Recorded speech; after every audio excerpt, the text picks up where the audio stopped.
Hello friends, आपका स्वागत है हमारे चैनल पर। मेरा नाम है ध्रुव और आप लोग देख रहे हैं द लर्नर्स कंपनी। आज की वीडियो में हम बात करेंगे बीकॉम प्रोग्राम के 6th सेमेस्टर का डिसिप्लिन में एक सब्जेक्ट आता है कॉर्पोरेट गवर्नेंस। आपके सब्जेक्ट का नाम है, ये आपके इस सब्जेक्ट का यूनिक पेपर कोड है।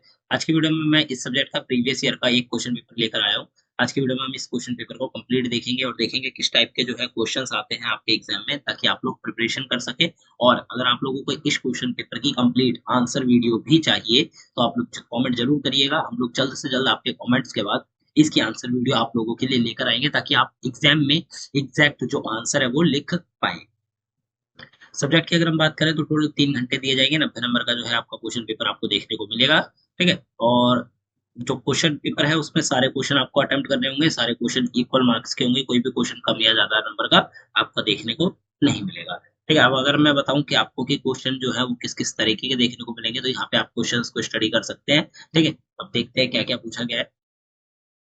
क्वेश्चन नंबर 1 के ए वाले पार्ट में पूछा गया है कि the managing director of star limited while addressing a new management trainees said good corporate governance has become a critical area of focus or for management across the world, not only because of the advantage associated with it, but also because of principle it lays emphasis on। ठीक है। Comment, ये एक statement दी गई। इस statement के ऊपर आपको अपने जो कमेंट्स हैं वो लिखने हैं कि आप इस स्टेटमेंट के बारे में क्या सोचते हो, क्या समझते हो। वो सारी चीजें आपको यहाँ पे बतानी है। 9 नंबर का आपका ये क्वेश्चन हो जाता है।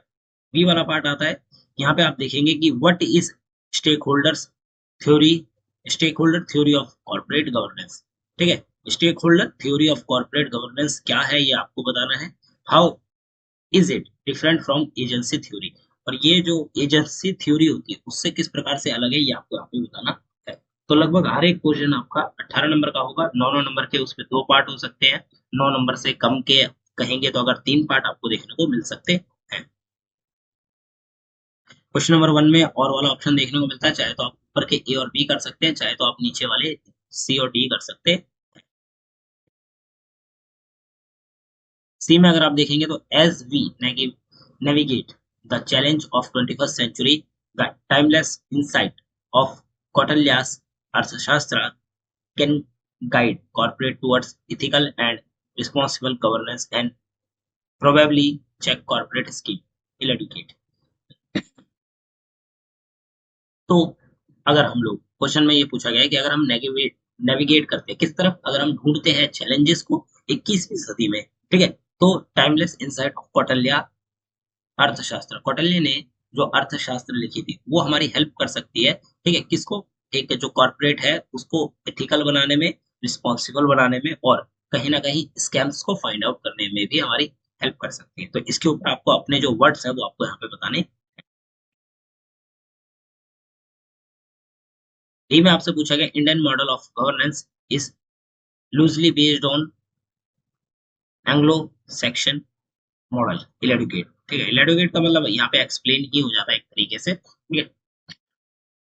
तो जो इंडियन मॉडल है गवर्नेंस का वो आपको यहाँ पे बताना है। 9 नंबर का आपका ये क्वेश्चन हो जाता है। क्वेश्चन नंबर 2 आता है, जो ए में आपसे पूछा गया है। स्टेटमेंट है ये। स्टेटमेंट में आपसे पूछा गया है कि member of audit committee are set to be gatekeeper of governance. ठीक है। जो ऑडिट कमेटी होती है, ऑडिट करने वाली जो कमेटी है, ठीक है, वो गेट कीपर होती है किसकी? गवर्नेंस की। क्योंकि एक तरीके से आप ये मान सकते हैं स्टेटमेंट के कि भाई उसका काम होता है कि ऑडिट सही से करे, ताकि अगर कोई स्कैम है, कोई गलती है तो उसको फाइंड आउट करा जा सके। ठीक है। तो गवर्नेंस को चलाने के लिए जो गेट कीपर होते हैं, जो उसको ध्यान रखते हैं, वो ऑडिट कम्युनिटी जो कमिटी होती है वो होती है। In the light of statement, explain the composition and role of audit committee as per the Companies Act 2013। 9 number का आपका ये क्वेश्चन हो जाता है।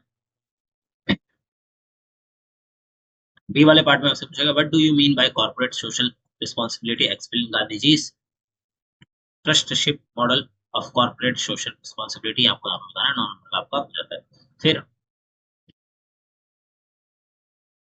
सी आता है। ये वाला सी वाला भी कुछ क्वेश्चन ऐसा ही है कि स्टेटमेंट दे दी जाएगी आपको, और ये पूरा का पूरा 18 नंबर का क्वेश्चन है। ठीक है। तो एक ही क्वेश्चन 18 नंबर का है, तो आपको काफी डिटेल में इसके बारे में आंसर जो राइटिंग है वो करनी पड़ सकती है, और इस टाइप के क्वेश्चन आपको देखने को मिलेंगे ही मिलेंगे।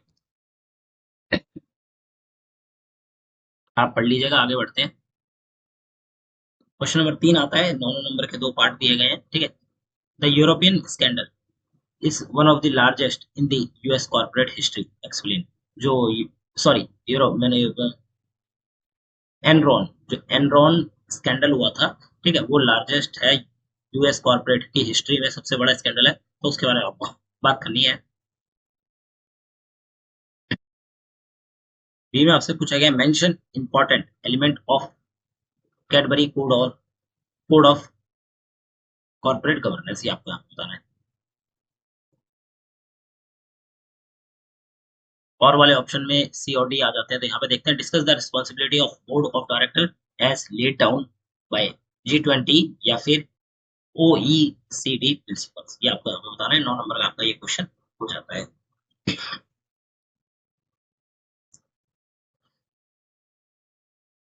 डी आता है, जिसमें आपसे पूछा गया कि Robert Maxwell death at sea in November 1991 under mysterious circumstances targeted by collapse of Maxwell communication. Explain the financial problem it was facing and related governance issue which led to its failure. तो आपको यहाँ पे बताना है कि भाई एक बंदा था रॉबर्ट मैक्सवेल, उसकी डेथ हुई 19 नवंबर 1991 में, कहाँ पे, सी में, एट सी, ठीक है, अंडर मिस्टीरियस सर्कमस्टांसेस, मतलब आप कह सकते हैं कि ऐसे कारणों से हुई थी जिसको हम पता नहीं लगा सकते, ठीक है। तो कोलैप्स ऑफ जो मैक्सवेल कम्युनिकेशन है उससे रिलेटेड अब आपको एक्सप्लेन करना है कि भाई फाइनेंशियल प्रॉब्लम्स क्या फेसिंग कर रहे थे वो लोग, और रिलेटेड गवर्नेंस इशू कौन कौन से फेलियर है, तो आपका क्वेश्चन नंबर 4 आ जाता है। यहाँ पे आपका ए दिया गया है, ठीक है। यहाँ पे आपको स्टेटमेंट, वो एक तरीके से आप ये बोल सकते हैं कि केस स्टडी से रिलेटेड क्वेश्चन है। Discuss recommendation of Uday Kotak community sorry committee 2017 that have been a part of SEBI's listing obligations and disclosure requirement LODR regulation 2018, तो ये आपको हमें बताना है। भी आता है, यहाँ पे आपको नोट लिखना है, ठीक है। टॉपिक दिए गए हैं, एक ये हो जाता है, एक ये हो जाता है, risk management community sorry committee as per SEBI, ठीक है, ये stakeholder relationship committee as per SEBI, तो इनके ऊपर आपको शॉर्ट नोट जो होता है वो लिखना होगा। लास्ट क्वेश्चन नंबर 5 आता है कि भाई किंगफिशर से रिलेटेड जो एयरलाइंस थी, Kingfisher airlines price was quick but fall quicker, ठीक है। Do you agree? Elaborate the reason behind Kingfisher's failure. Kingfisher के जो फेलियर था उसके पीछे क्या कारण था, ये आपको बताना है, ठीक है, और उससे रिलेटेड जितनी चीजें वो आपको एक्सप्लेन करनी है।